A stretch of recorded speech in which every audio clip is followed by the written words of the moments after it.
If you were told to form a picture in your mind of what the world's fastest human being looks like, chances are your mind would create the picture of someone with muscular thighs and hamstrings, rock-hard calves, and lightning-quick feet. But what about that athlete's elbows? If you're like most people, it probably didn't even cross your mind that the elbows would play into this equation at all. But the fact is, a large part of an athlete's sprint speed is rooted in the ability to quickly fire the elbows backwards during a sprint. And Speed City's hand weights are the perfect item for developing this skill. Before you get started on your training, it's important to understand a little bit about upper body sprint mechanics. As the right elbow fires backwards past the torso, the right knee fires forward. The same is true with the left elbow and left knee. Without even thinking about it, a good athlete maintains this rhythm at all times. When an athlete increases the rate of turnover in his upper body, the turnover in his lower body increases by an equal amount, thus resulting in faster sprint speeds. To generate the fastest, most powerful upper body turnover, the position of the arm is critical. First, the arm should always be locked in a 90-degree bend, the hand should be loose, and all the motion should take place at the shoulder. The hand should come up to no higher than the nose in the front, and it should hit right about the hip pocket as the elbow fires backwards. Athletes should pretend they are using their elbows to hammer nails into a board as they strike backwards. This will help ensure the arm stays bent at 90 degrees and does not open up in the back, which is a common mistake. Maintaining a proper 90-degree bend will help produce the quickest possible upper body turnover. From the front, athletes must keep their hands from crossing the center line of their body. The elbow must fire straight back and the hand straight forward. An athlete who incorrectly allows his hands to cross the center line will cause his upper body to rotate. Such rotation is terribly inefficient because it pulls the athlete in every direction except the direction he is trying to sprint. Now that you understand a little about upper body mechanics, you're ready to learn how to use Speed City's hand weights to increase your upper body speed.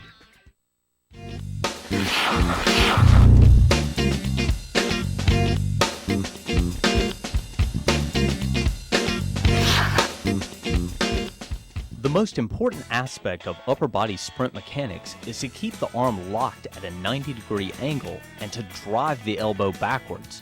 A great way to burn that technique into an athlete's mind is to start off each workout by using a couple of big rubber bands. Have the athlete place a rubber band on each arm. Hook the rubber band over the thumb and then around the tip of the elbow. The athlete will then go through the motions of upper body sprint mechanics, where the elbow stays bent at 90 degrees, the elbow fires backwards, and the hand moves from the hip to no higher than the nose. The unique element of this drill is that if the athlete incorrectly opens his arms to an angle greater than 90 degrees, the rubber band will pop off and immediately alert the athlete to his mistake. This next drill isolates the backwards thrust of the elbow and helps athletes to become more explosive with the motion. To perform the drill, the athlete begins in a standing position with a partner behind him. The athlete places his arm in a position where the elbow is fully backwards, and then the partner sets his hand as a target.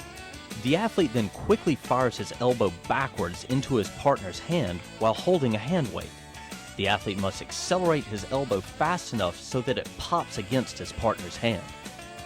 After the required number of repetitions have been performed, the athlete then drops the hand weight and performs an equal number of repetitions free. This next drill is similar to the first drill where rubber bands were used, except here hand weights are used. The athlete begins in a seated position with his legs fully extended in front and his chest and shoulders in an upright position. This positioning will help isolate the athlete's upper body movements. While gripping a hand weight in each hand, the athlete then goes through the motions of upper body sprinting. The athlete should aim to first be technically perfect in his motions, and then be as quick and explosive as possible. After the required number of repetitions have been performed, the athlete then drops the hand weights and performs an equal number of repetitions free. By immediately performing free repetitions, the athlete will get the sensation of having their arms move at warp speed. This will help the athlete learn to control their upper body at higher speeds and will condition the athlete's brain to expect higher speeds during competition. Standing drops builds off the last drill by getting the athlete off the ground and allowing them a little bit more freedom of movement. While the seated position is more restrictive and tends to isolate the upper body movement, the standing position allows the athlete to generate more power and increase elbow speed. Similar to the last drill, the athlete will perform a specified number of repetitions and then drop the hand weights and perform an equal number of free repetitions. Even though movement speed will increase in the standing position, athletes must focus on maintaining the same strict mechanics that were used in the seated position.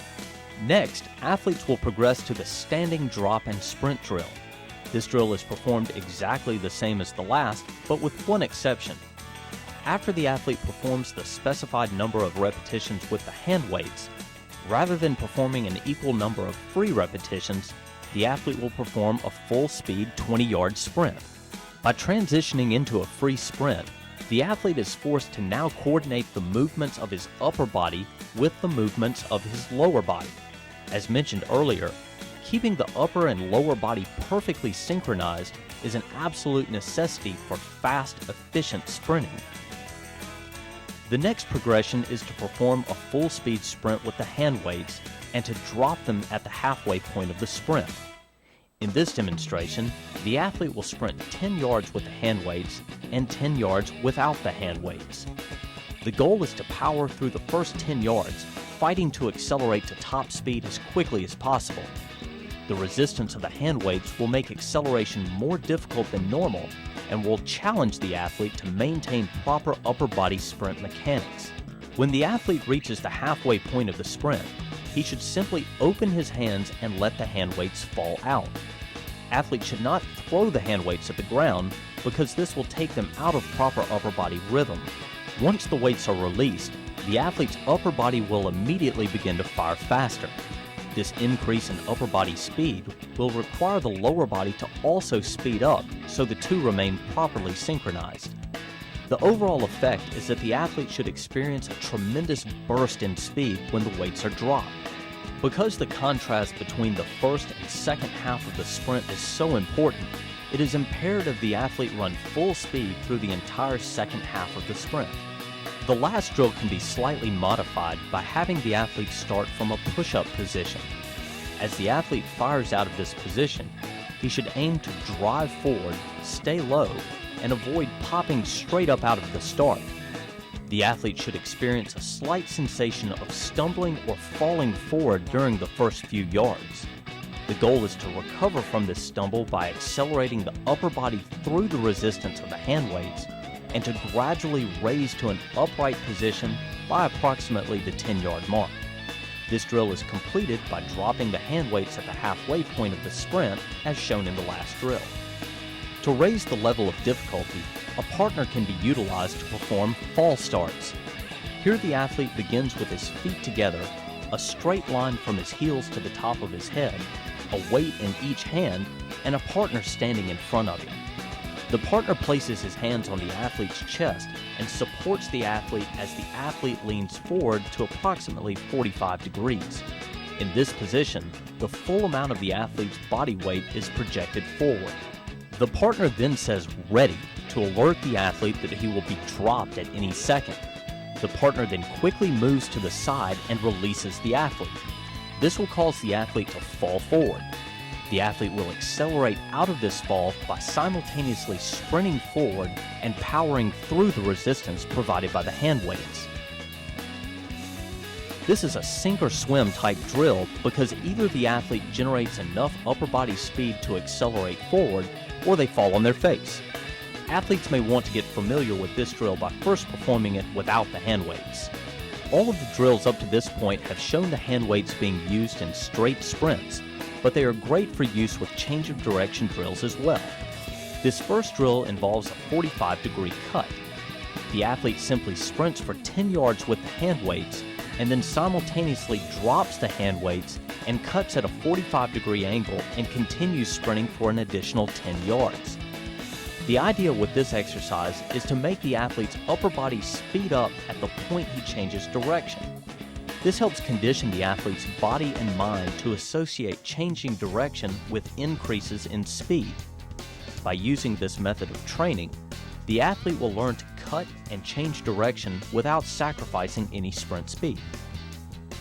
Similar to the last drill, the athlete sprints at full speed with hand weights and then drops them and brakes at a 90-degree angle. Even though the angle of the cut is only slightly different from the last drill, it is far more difficult. At the point of the cut, the athlete must drop his hips, make one hard plant step, and then accelerate down the line. Continuing this line of drills to the logical end, the athlete now sprints forward 10 yards, drops the hand weights, and performs a 180-degree cut and change of direction. Unlike the two previous drills, here the athlete will not be able to avoid coming to a complete stop at the point he changes direction. The goal is to use a quick turnover in the upper body to regain sprint speed and to accelerate away from the line as quickly as possible. When performing this drill, athletes should make sure they are running full speed at the line in the first half of the sprint and that they are using their upper body as they sprint. A common mistake is for the athlete to simply hold the hand weights and not drive their elbows as they sprint in anticipation of having to stop and change direction at the line. Similar to the last drill, the athlete could transition into a back pedal after the drop rather than turning and sprinting. Although the mechanics of backpedaling are slightly different from straight-ahead sprinting, the speed of the upper body and the synchronization with the lower body are still highly important. Just the opposite of the last drill, the athlete backpedals 10 yards with the hand weights, then drops the weights and sprints forward 10 yards. As with other drills you have seen, at the point the hand weights are dropped, the athlete's upper body will fire faster and help pull him out of the back pedal and propel him forward into the sprint. Not every change of direction involves cuts at sharp angles. Some involve arches and smooth, rounded corners. Here, cones have been used to set up two small circles, with the athlete starting at the intersection of the circles.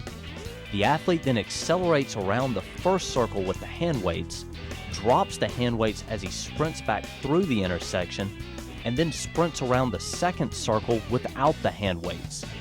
The athlete has to keep his center of gravity low in order to tightly hug the path of the circle, and must drive his elbows backwards to propel himself forward. This is a challenging, fun drill that incorporates change of direction and disruption in upper and lower body synchronization. But, as mentioned before, athletes must make sure they are moving their elbows and using their upper bodies as they sprint. Failure to use the upper body defeats the purpose of the drill. These final three drills are all variations of a game we call tag sprints. Each tag sprint involves placing one athlete in a trail position and the other athlete in a lead position where he is at some sort of disadvantage. The trail athlete tries to tag the lead athlete before he sprints past a finish line.